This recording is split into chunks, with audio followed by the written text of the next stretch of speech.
Bonjour à tous. Aujourd'hui, comme j'avais promis une petite vidéo sur le 432 Hz, qui est quelque chose de très intéressant à connaître. Bon, c'est des choses qui sont un petit peu contestées par, pour moi, des gens qui sont un petit peu ignorants, parce que c'est vrai, quand on regarde pour arriver à vous faire un développement comme ça, j'ai compilé beaucoup d'informations. J'ai regardé des gens qui sont très favorables à l'utilisation du 432, et j'ai aussi regardé des gens qui contestaient un petit peu ceci. Et il s'avère que quand on fait la synthèse de tous ces liens et de tous ces documents que j'ai pu consulter, il y a une très nette tendance pour le fait que le 432 soit réellement quelque chose de positif et d'utile et d'intéressant à connaître et à utiliser potentiellement pour les musiciens particulièrement. Pourquoi? Et effectivement, pourquoi je m'y suis intéressé? Parce que le La de base, c'est une note qui est accordée sur le 440, qui est la norme ISO reconnue depuis le XXe siècle. Et, euh, c'est vrai qu'il y a par contre du coup beaucoup de gens qui contestent l'utilisation du 440 Hz, qui est comme aujourd'hui, si vous achetez un accordeur traditionnel pour mettre sur votre guitare ou n'importe quoi, il sera systématiquement 440. Il y a des accordeurs spéciaux qui sont utilisés avec des moyens d'accorder sur différentes fréquences pour les gens qui font du classique, par exemple, parce qu'en classique, ça dépend vraiment de l'orientation de la musique initialement créée avec telle ou telle fréquence d'accordage, et l'intention aussi parfois du chef d'orchestre qui détermine en quelle fréquence on s'accorde pour jouer telle ou telle symphonie. Donc pour introduire à cette présentation, je vais citer Nikola Tesla. Sûrement quelques personnes connaissent cette citation qui dit que si on veut comprendre l'univers, il faut raisonner en termes de fréquence et de vibration. Ce qui est excellent et fondamental. Personnellement, c'est ce que je pense. Je ne suis pas le seul. Je vais vous faire un petit récapitulatif des fréquences qui sont les fréquences qui sont communes à nos états. Donc rapidement, il y a les ondes delta de 0,5 à 4 Hz qui déterminent un sommeil profond, les ondes θ de 4 à 7 Hz, relaxation profonde, méditation, alpha 8 à 13 Hz, relaxation, éveil calme, on appelle ça aussi, les ondes bêta de 14 à 30 Hz, qui révèlent l'activité courante, mais aussi curieusement celle des rêves, comme si les rêves étaient une activité courante et consciente. Mais ça, c'est assez pertinent et intéressant à souligner. Et au-delà de 35 Hz, on a les ondes gamma qui reflètent une grande activité cérébrale. D'ailleurs, il y a des gens qui conseillent le fait d'utiliser l'onde de 40 Hz pour optimiser la concentration, donc 40 minutes à 30 minutes, 40 minutes à 40 Hz, on est plus disposé, d'après certaines personnes, à se concentrer et à réaliser des choses de l'ordre de la créativité ou de genre de choses assez subtiles et délicate. Donc c'est pour vous dire qu'il y a d'autres fréquences que le 432 qui sont très intéressantes. Par exemple, la fréquence 528 Hz qui est reconnue comme étant une fréquence vraiment bénéfique. Beaucoup de musique, de relaxation, etc. sont recommandées en 528 Hz. Alors moi, je suis pas très fan des gongs et des bols tibétains pendant 3 heures à écouter pour se détendre, mais chacun son truc, et c'est intéressant. Donc pour l'histoire du 432 Hz, je vous fais un petit débrief donc de beaucoup de choses que j'ai compilées. Tout est très bien sourcé de ce que j'ai ramené.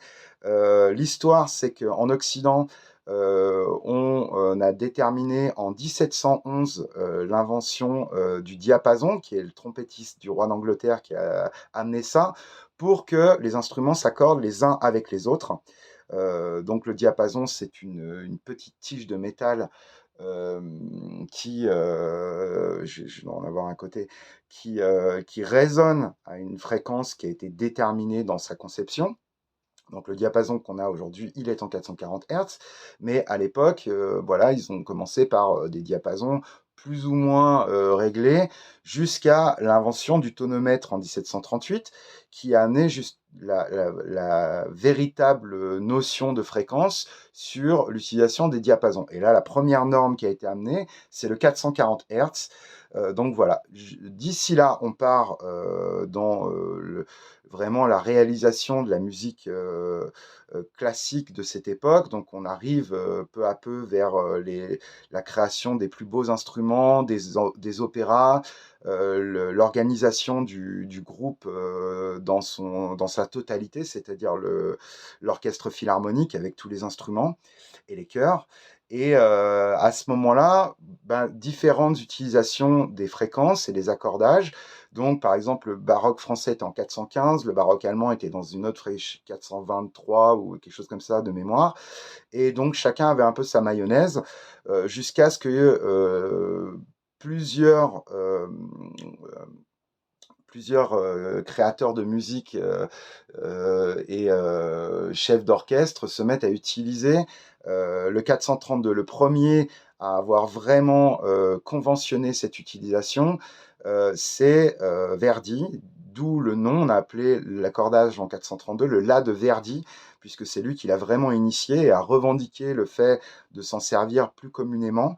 Il avait écrit une lettre au conseil des directives de la musique classique à l'époque en Italie pour recommander l'utilisation du 432, qui lui trouvait que c'était la meilleure fréquence pour pouvoir mettre en valeur les voix d'opéra.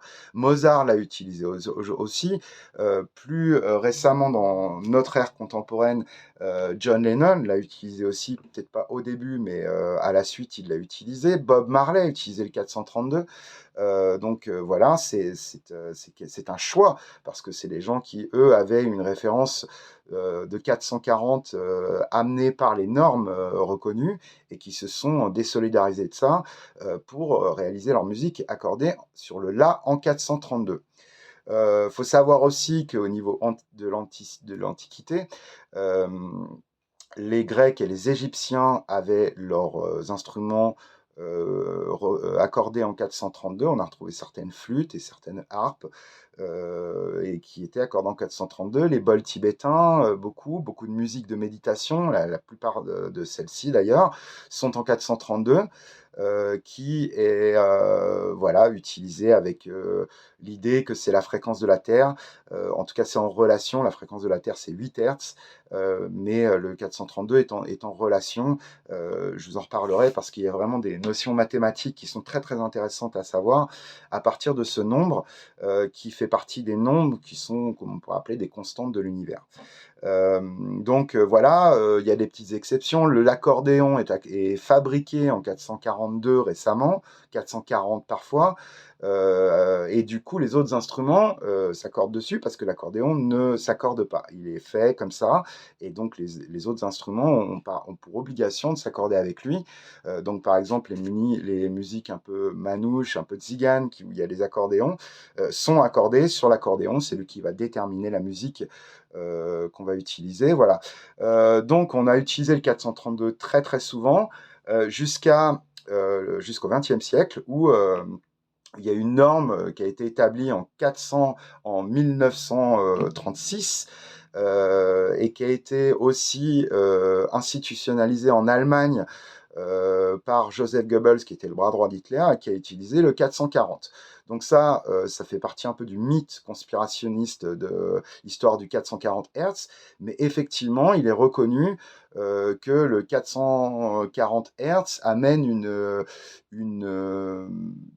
une prédisposition au travail et qui limite aussi les perceptions émotionnelles et les activités créatrices du cerveau. Donc ça, c'est reconnu, ça a été étudié scientifiquement.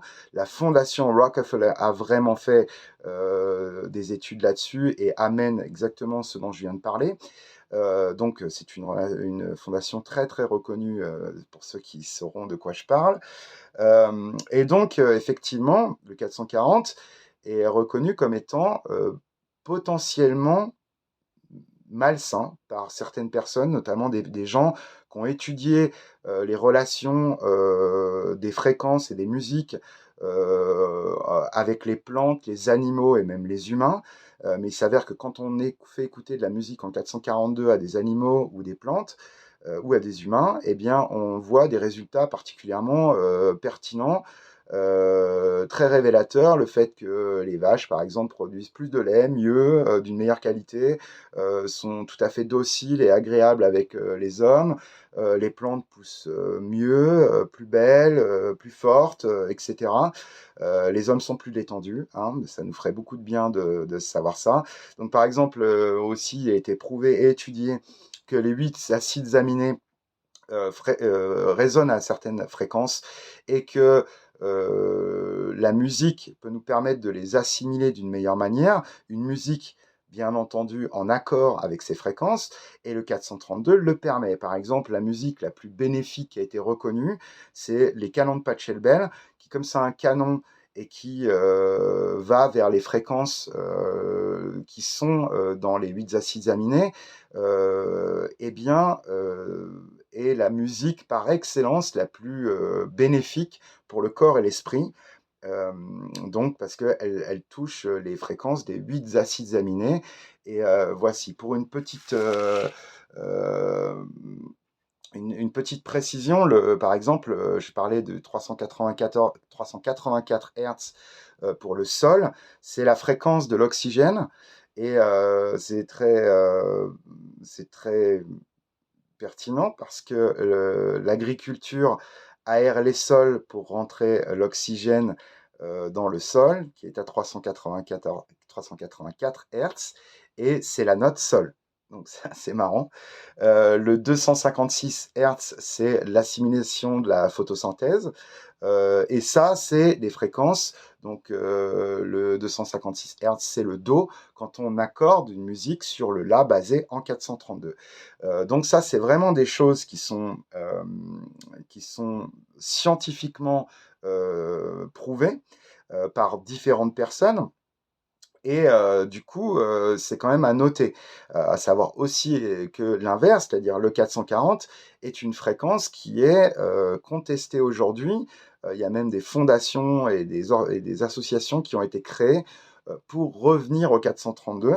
Et voilà, donc dans l'absolu, si je vous joue cet accord qui est basé sur un 432 et que si je vous joue le même en 440, il y a à peu près un tiers de ton, donc vous allez entendre la différence. De là, ressentir immédiatement les choses, c'est pas sûr. Donc c'est vraiment quelque chose de très fin, très subtil dans ce qui se passe. C'est des ondes. Mais par contre, c'est vrai que l'outil d'utiliser de la musique et d'écouter de la musique en 432 Hz est a priori quelque chose de très bénéfique. Il y a des applications qui existent pour écouter toute votre musique en 432 Hz, donc c'est possible de les trouver. J'avais posté des messages là-dessus et il y a des gens qui m'avaient répondu en me mettant ces liens d'application. Et du coup, c'est assez intéressant de le savoir. Donc voilà, j'ai fait un petit peu le tour de tout ça. Bien sûr, moi, j'ai pris parti de m'accorder en 432 Hz parce que dans le doute, bah, je préfère utiliser quelque chose qui, d'après les études et les références, me semble plus bénéfique. À savoir également, qu'est-ce que je voulais dire encore? Euh, oui, les constantes mathématiques, évidemment. Le 432, c'est relatif au nombre phi. Le nombre phi qui est 1 racine de 5 divisé par 2, c'est connu sous le nombre d'or ou encore la suite de Fibonacci. Donc le 432 Hz s'inscrit parfaitement dans la suite de Fibonacci, va avoir une proportion vers beaucoup de constantes mathématiques, donc le nombre nord, le nombre phi, le nombre pi, il y a aussi, oui, bah 432, c'est aussi la résonance de l'eau.